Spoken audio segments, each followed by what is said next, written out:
చేరు ఉన్న ప్రియులు, సహోదర సహోదరులు, స్థానిక సంఘం అందరికి కూడా ప్రత్యేకమైన వందనాలు తెలియజేస్తూ ఉన్నాను.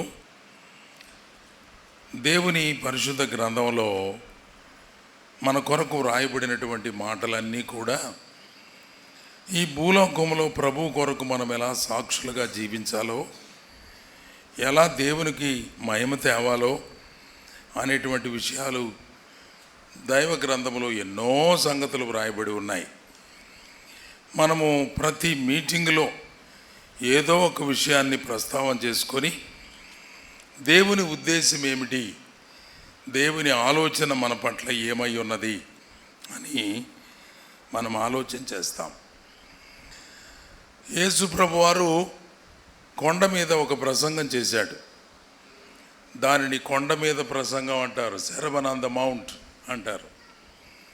ఆ కొండ మీద ప్రసంగంలో ఆయన అద్భుతమైన దేవుని రాజ్య ధన్యతలను గురించిన వివరాలు చెప్పాడు. 5వ అధ్యాయంలో మత్తయి సువార్తలో వరుసగా ఒక 9 ధన్యతలు చెప్పాడు. అందుకని దాన్ని నవధన్యతలు అంటుంటారు. మనోళ్ళు ఇళ్ళు కట్టేటప్పుడు నవధాన్యాలు అంటుంటారు చూడండి, అది గుర్తుపెట్టుకుంటే ఇది గుర్తుంటుంది.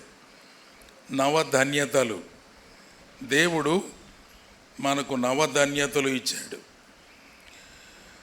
అలాగే గలతీ పత్రికలో కూడా ఫలాలలో 9 రకాలైన గుణాలు ఇచ్చాడు. అవి కూడా ఆత్మఫలం.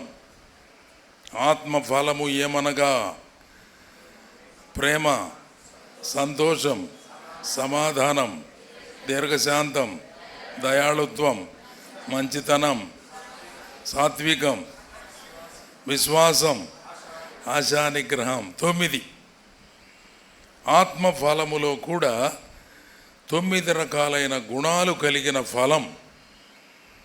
అది మనం ఫలించాలి అని ప్రభువు చెప్పాడు. విశ్వాసులు, నమ్మిన వాళ్ళు అనంటే ఊరకే నమ్మినోళ్ళు కాదు. నమ్మినందువలన ఏం ఫలం కనపడాలి?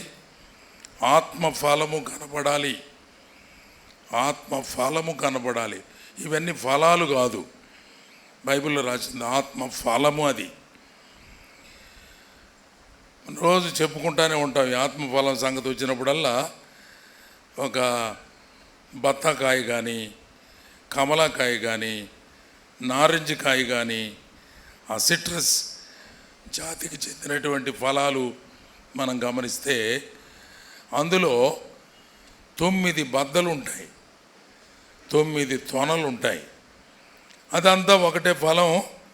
అందులో 9 బద్దలు, 9 తొనలు ఉన్నట్టుగా ఆత్మఫలము అనే ఫలములో 9 లక్షణాలు ఉన్నాయి. అవి మనం కలిగి ఉండాలి. అది దేవుడు మనలను కోరుకుంటున్నాడు. మత్తయి సువార్తలో ఈ 9 ధన్యతలు దేవుని యందు భయభక్తులు కలిగిన వారికి ఆయన అందిస్తూ 16వ వచనంలో ఒక మాట అన్నాడు. ఆ మాట మనం చదువుకుందాం. మనుష్యులు మీ సత్క్రియలను చూచి పరలోకమందున్న మీ తండ్రిని మహిమపరచునట్లు వారి ఎదుట మీ వెలుగు ప్రకాశింపనీయండి అన్నాడు. మనుష్యులు మీ సత్క్రియలు చూడాలి. మీరు సత్క్రియలు చేస్తే పరలోకమందున్న తండ్రి మహిమపరచబడతాడు. ఇది ఎంత విచిత్రంగా ఉంది మాట. భూలోకంలో మనం సత్క్రియలు చేస్తే పరలోకమందున్న దేవుడు మహిమపరచబడతాడట. సత్క్రియలు ఎవరు చేస్తారు? మంచి క్రియలు ఎవరు చేస్తారు? మంచోళ్ళు చేస్తారు. చెడ్డక్రియలు ఎవరు చేస్తారు? మరి ఎవరు మంచోళ్ళు, ఎవరు చెడ్డోళ్ళు?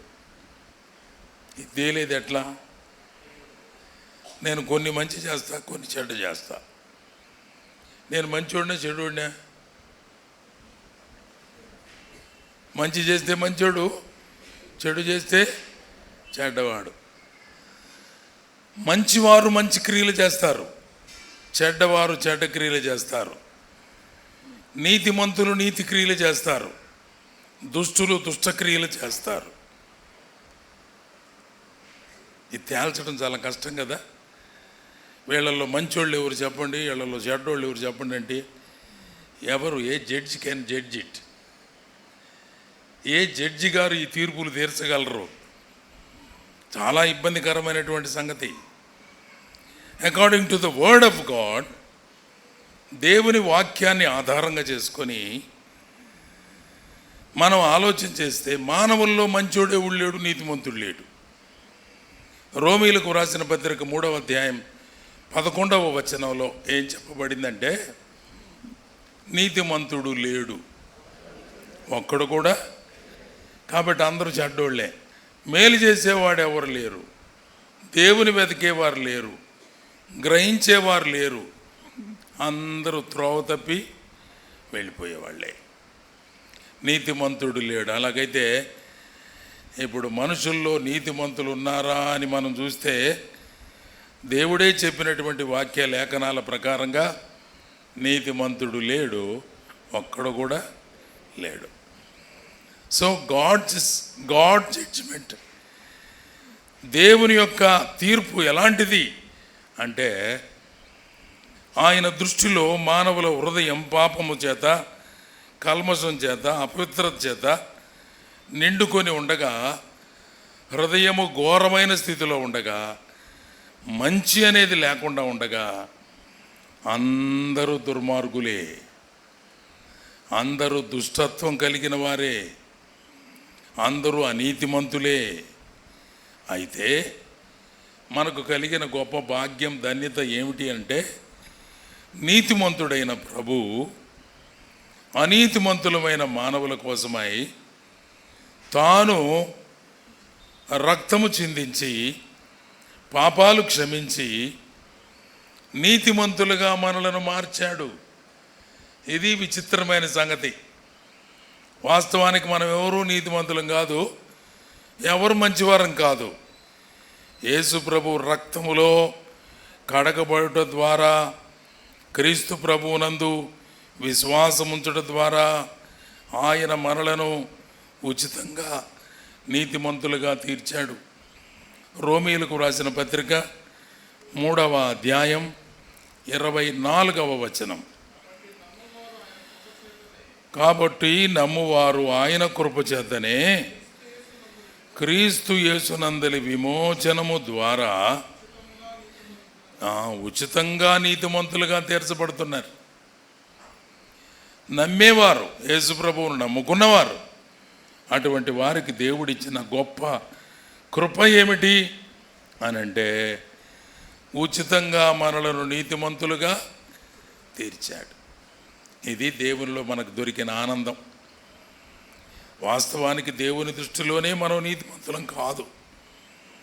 అలాంటి మనలను నీతిమంతులుగా మార్చడం కోసమై పరలోకము నుండి ప్రభువు దిగివచ్చి ఆయన అమూల్యమైన రక్తధారలు చిందించి నమ్ముట ద్వారా మనలను ప్రభు నీతిమంతులుగా ఉచితంగానే తీర్చాడు. ఇప్పుడు నమ్మిన వారు ఏం భయం లేకుండా నిర్భయంగా ఈ మాట చెప్పగలరు. ఏమని? నేను నీతిమంతుడను. ఏమి నీతి ఉంది నీ దగ్గర? నా నీతి కాదు, దేవుని నీతి నాకు అనుగ్రహించబడింది. ఆయన అమూల్యమైన రక్తధారల్లో కడగబడడం ద్వారా నేను నీతిమంతుడిగా తీర్చబడ్డాను. పాపములు కడిగివేయటం ద్వారా కల్మషముతో నిండి ఉన్న నన్ను ప్రభు పరిశుద్ధుడిగా మార్చాడు. మీలో పరిశుద్ధులున్నారా అని అడిగితే నిర్భయంగా నమ్మిన వారందరూ ఏం చెప్పాలి? ఎస్, నేను పరిశుద్ధుడను. I'm holy because of God himself. అది కారణం దేవుడే. ఆయన పరిశుద్ధుడు, నమ్మిన వారిని పరిశుద్ధులుగా మార్చివేశాడు. ఆయన నీతిమంతుడు, నమ్మిన వారిని నీతిమంతులుగా మార్చివేశాడు. అలాగైతే చెడ్డవారమైన మనలను దేవుడు మంచివారిగా చేశాడు. ఇప్పుడు మంచోళ్ళని చెప్పుకునే వాళ్ళు ఏం పనులు చేయాలా? అంతేనా? అది మంచోళ్ళు అనుకునేవాళ్ళు కూడా చెడ్డ పనులు చేస్తుంటారు. ఇది విచిత్రం. ఈ విచిత్రాన్ని దేవుడు ఖండిస్తున్నాడు. దీన్ని సరిచేయడానికి ఇష్టపడుతున్నాడు. I have made you good, I have made you righteous. నేను మిమ్మల్ని నీతిమంతులుగా మార్చా. I have made you holy. నేను మిమ్మలను పరిశుద్ధులుగా మార్చా. పరిశుద్ధులుగా మార్చా, నీతిమంతులుగా మార్చా, మంచివారిగా మార్చా. ఇప్పుడు మన క్రియలు నీతి క్రియలై ఉండాలి, మన క్రియలు మంచి క్రియలై ఉండాలి, మన క్రియలు పరిశుద్ధమైనవై ఉండాలి. ఇది మనం ఆలోచించుకోవాల్సిన అంశం.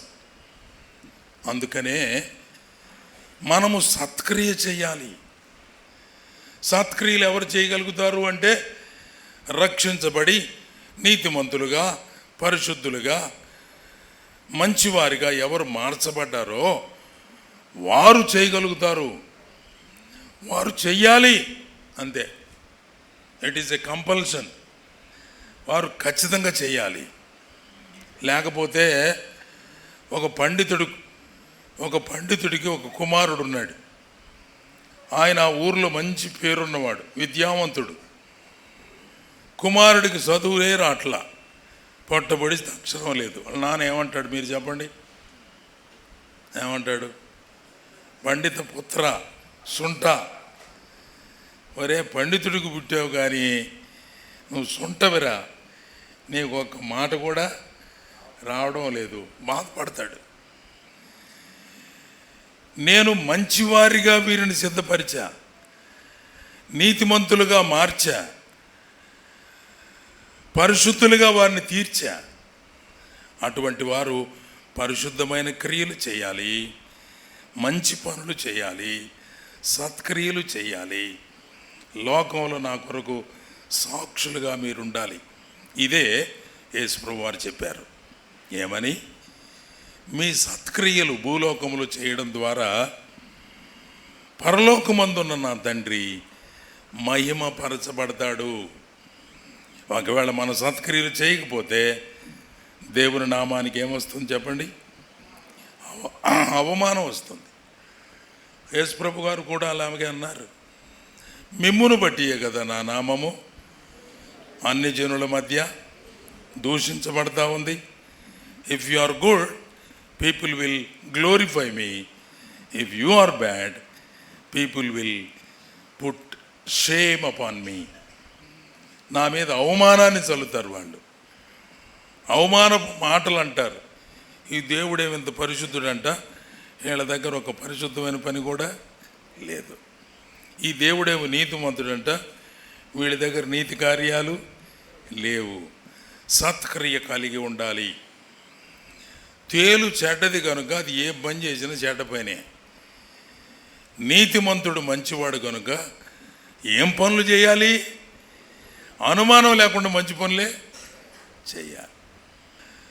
దేవుడు మనలను నీతిమంతులుగా మార్చాడు కనుక మన క్రియలు ఖచ్చితంగా నీతి క్రియలై ఉండాలి. ఈ మాటలు దేవుని మహిమపరచడం కోసమై.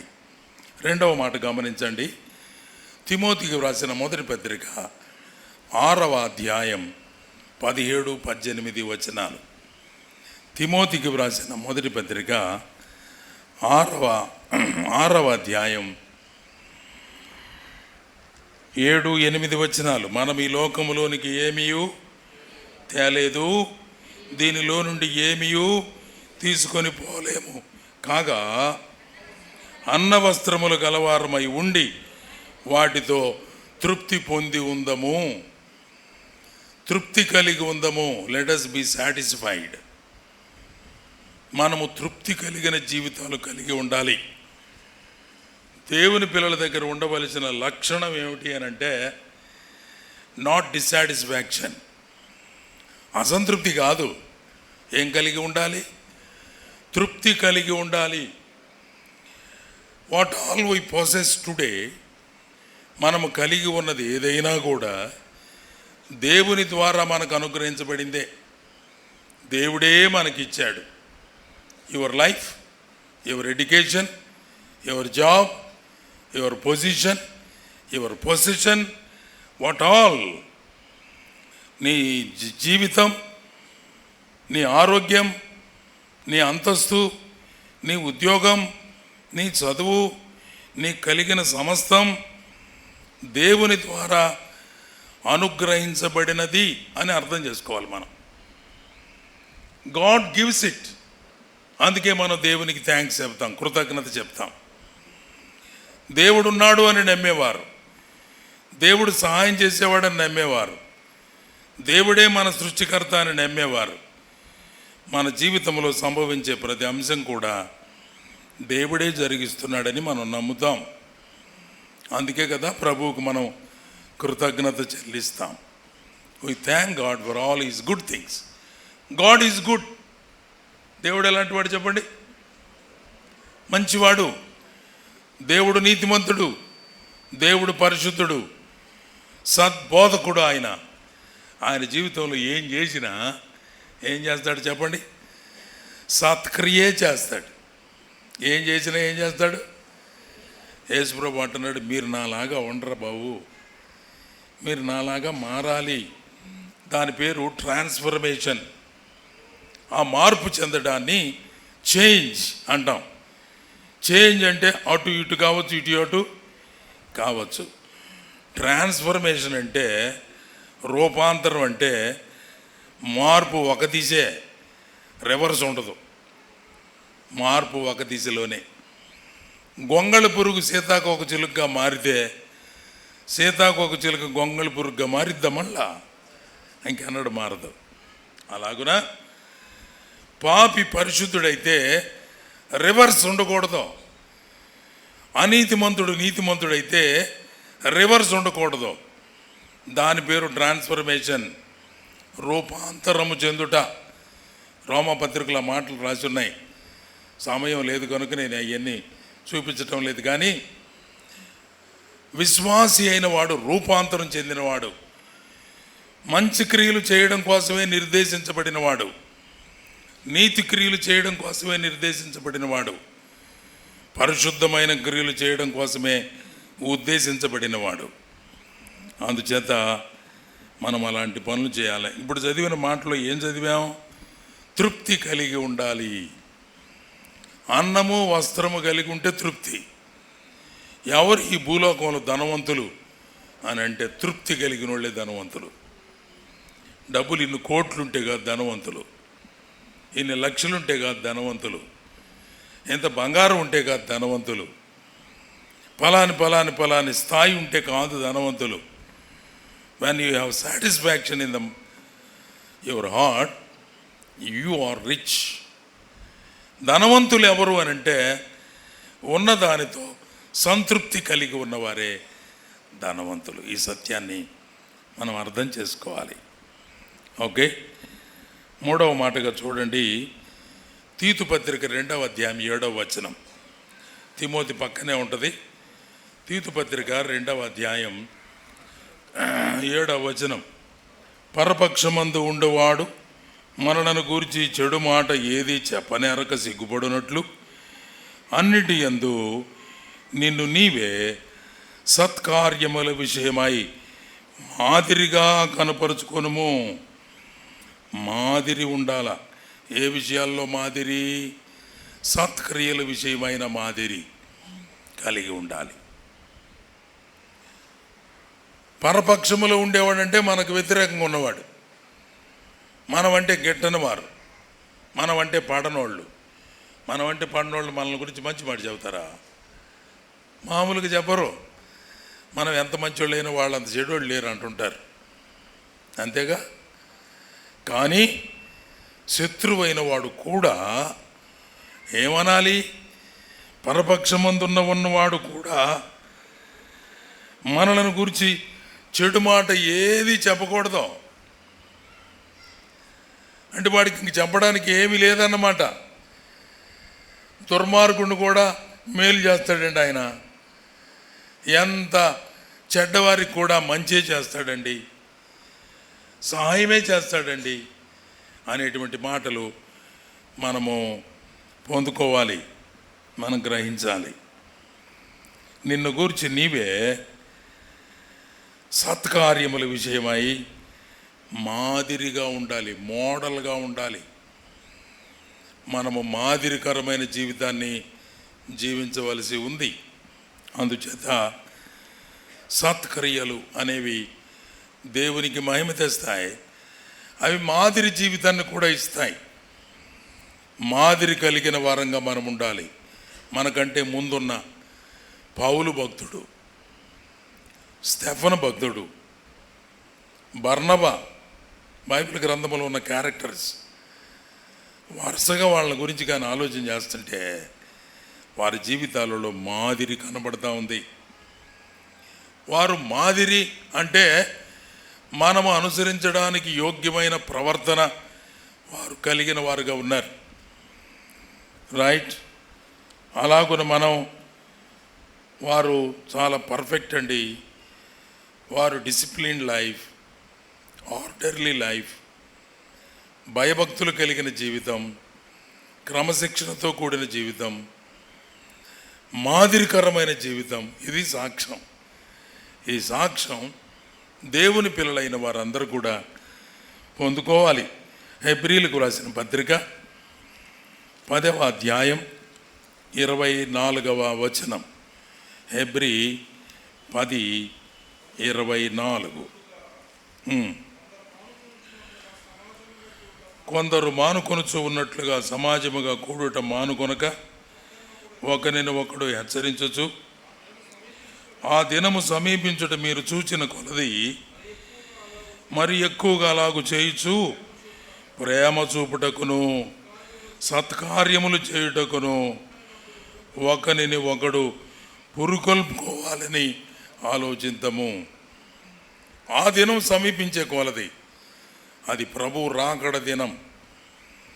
ప్రభు అయిన యేసుక్రీస్తు వారు రాకడ సమీపం కాగా మనమందరం ఈ లోకాన్ని విడిచి ప్రభు రాకడలో ఆయన ఎదుర్కోవడానికి వెళ్తాం.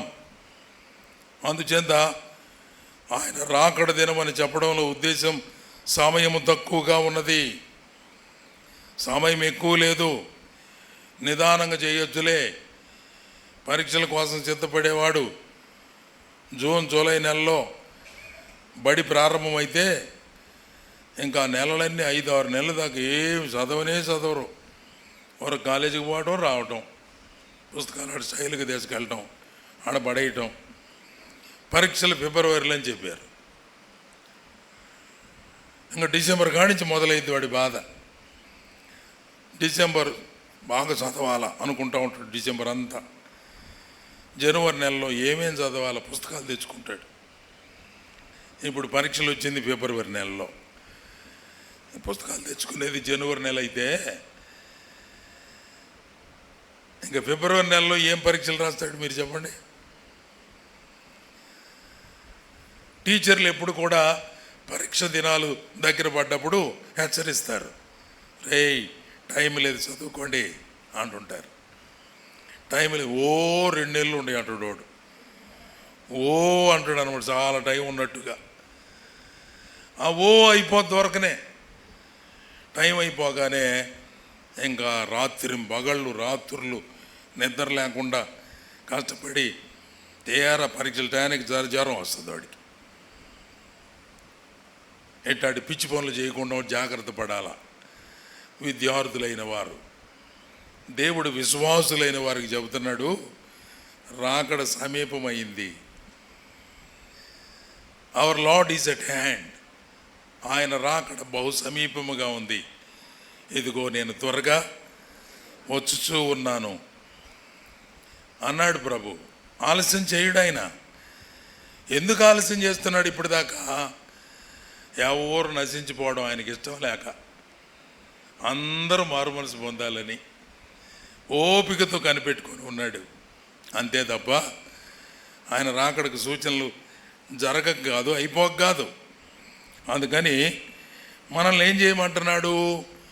ఆ రాకడ దినం సమీపించే కొలది సమాజంగా కూడుకోవటం మానుకోకుండా సత్క్రియలు చేయుట యందు ఆసక్తి కలిగిన వారై అవి చెయ్యండి. ఒకరినొకరు పులికొల్పండి. చాలామంది దేవుని కోసమైన పనులు చేయకుండా లోక సంబంధమైన పనులు ఎక్కువగా చేస్తుంటారు. అందుకని దైవికమైన దృష్టి, దైవికమైన దృక్పథం మనం కలిగిన వారమై ప్రభు కొరకు పనిచేయవలసిన వారంగా ఉన్నాం. యోహాను సువార్త 2వ అధ్యాయం 17-18 వచనాలలో, యోహాను సువార్త 2వ అధ్యాయం 17-18 వచనాలలో,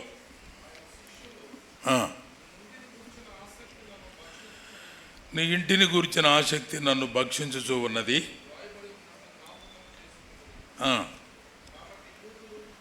యూదులు, నీవు ఈ కార్యములు చేయుచున్నావే, యేసు సూచిక క్రియను మాకు చూపెదవు అని ఆయన నడుగ్గా, నా ఇంటిని గురించిన ఆసక్తే నన్ను భక్షిస్తూ ఉంది. దేవాలయం కొరకు నేనేం చేయాలో, దేవుని మందిరం కొరకు ఏం చేయాలో, దేవుని రాజ్య విస్తరణ కొరకు నేనేం చేయాలో, దేవుని రాజ్య వ్యాప్తి కొరకు నేనేం చేయాలో యేసు ప్రభువుకు తెలుసు కదండి. ఎన్ని రోజులు చచ్చిపోతున్నాడని తెలుసు. వీళ్ళకి ఇవన్నీ చెప్పేటప్పుడు కొద్ది కాలమే ఉంది, ఇంకా ఆయన మరణించడానికి కొద్ది కాలమే వ్యవధి ఉంది. అందుకని శిష్యులతో చెప్పాడు, నేను యెరూషలేముకు వెళ్తాను, దుష్టులైన మనుషుల చేతికి అప్పగించబడతాను, వారు నన్ను పట్టుకుంటారు, వారు నన్ను చంపేస్తారు, నేను సమాధి చేయబడి 3వ దినాన్ని తిరిగి లేస్తాను. ప్రభు ఆ మాటలు చెప్పినప్పుడు ఇంకా తక్కువ కాలం నాకున్నదని ఎరిగిన వాడై ఆయన చేసే కార్యాలు ఎంత గొప్ప కార్యాలు, ఎన్ని అద్భుతమైన కార్యాలు. దేవుని ఆలయమును గురించి, దేవుని రాజ్యాన్ని గురించి, రాజ్య వ్యాప్తిని గురించి శిష్యులు విశ్వాసములో స్థిరపడి ప్రపంచవ్యాప్తంగా సువార్త ప్రకటించే సువార్థికులుగా వారిని మార్చడంలో ప్రభువు నిమగ్నమయ్యాడు. ఈ కార్యాలన్నీ చేస్తున్నవి ఏందయ్యా సంగతి అంటే, నాకు తెలుసు వాట్ హ్యాపెన్స్, ఏం జరగబోతా ఉందో నేను ఎరిగి. ఆఖరిగా ఒక మాట, 1 పేతురు పత్రిక 2వ అధ్యాయం 12వ వచనం. పేతురు 1 పత్రిక 2వ అధ్యాయం 12వ వచనంలో, అన్యజనులు మిమ్మును ఏ విషయంలో దుర్మార్గులని దూషింతురో ఆ విషయంలో మీ సత్క్రియలు చూచి దర్శన దినమున దేవుని మహిమపరచునట్లు వారి మధ్యను మంచి ప్రవర్తన గలవారై ఉండవలనని మిమ్మల్ని బతిమాలు కొనుచు ఉన్నాను. దుర్మార్గులైతే మనల్ని దూషిస్తారు, అన్యజనులు దూషిస్తారు. కానీ మీరు మీ సత్క్రియలు చేయడం ద్వారా ఆ విషయంలో దేవుని దర్శన దినమందు వారు మిమ్మల్ని మెచ్చుకుంటారు, దేవుణ్ణి మహిమపరుస్తారు, దేవుని కూడా కొనియాడుతారు. సో ఈరోజు మనం చెప్పుకున్న ఒకే ఒక మాట, విశ్వాసి సత్క్రియలు. విశ్వాసి సత్క్రియలు. మనం చెడ్డోళ్ళం ఏంటంటే చెడ్డ పనులు చేసి ఉండేవాళ్ళం, మనం దుర్మార్గులం ఏంటంటే దుష్ట పనులే చేసి ఉండేవాళ్ళం, అనీతిమంతులైతే అనైతికమైనటువంటి చర్యలు చేసి ఉండేవాళ్ళం, మనం పాపులమైతే పాప పనులే చేసి ఉండేవాళ్ళం. తేలైతే కుట్టే పనిలోనే ఉంటుంది, పాము అయితే కాటేసే పనిలోనే ఉంటుంది. కానీ దేవుడు మార్చేశాడు, దేవుడు మార్చివేశాడు. మనలను నీతిమంతులుగా, పరిశుద్ధులుగా, మంచివారిగా కదా ఆయన మార్చాడు. అందుకని దేవుడు నిర్దేశించిన సత్క్రియ చేయాలి. దేవుడు ఉద్దేశించిన సత్క్రియ మన జీవితాల్లో కనబడాలి, ఇతరులకు మేలు చేయాలి. అది సర్వీస్ ఆఫ్ గాడ్. ప్రభు అయిన దేవుడే ఆయన మానవ ఆకారంలో దిగివచ్చి దాసుడుగా ఆయన తన పరిచర్య జరిగించాడు లోకంలో. యేసు ప్రభు చేసిన చెడ్డ పని ఏమన్నా ఉంటే ఒకటి చెప్పండి. ఉందా? నేరాలు మోపారు చాలామంది సిలువ వేసేటప్పుడు. జడ్జి అన్నారు ఈ నేరాల్లో ఒక్కటి కూడా రుజువు కాలేదు. మీరు రుజువు చేయలేకపోయారు. ఆయనలో ఏ నేరము కనపడడం లేదు, ఏ పాపము కనపడడం లేదు, ఏ తప్పు కనపడడం లేదు. నిర్దోషి అయిన దేవుడు. అందుకే హెబ్రీ గ్రంథంలో ప్రభు యొక్క లక్షణాలు మనం చదువుతాం కదా. 7వ అధ్యాయం 26వ వచనంలో ప్రభు ఎలాంటి వాడు? నిర్దోషి, నిష్కల్మషుడు, పాపులలో చేరక ప్రత్యేకంగా ఉన్నవాడు, ఆకాశ మండలము కంటే మిక్కిలి హెచ్చైన వాడు, ఇట్టి ప్రధాన యాజకుడు, మనకు సరిపోయినవాడు, పరిశుద్ధుడని పిలవడానికి సరిపోయినవాడు, నీతిమంతుడని చెప్పడానికి సరిపోయినవాడు. మనలను కూడా తన బిడ్డలుగా అలాగుండాలని ప్రభు కోరుకుంటున్నాడు. ఆ జీవితాలు మనం జీవించి ప్రభు సన్నిధిలో దేవుని మనం మహింపరుద్దాం. ప్రభు ఈ తలంపులను మన కొరకు ఆశీర్వదించును గాక. చిన్న ప్రార్థన.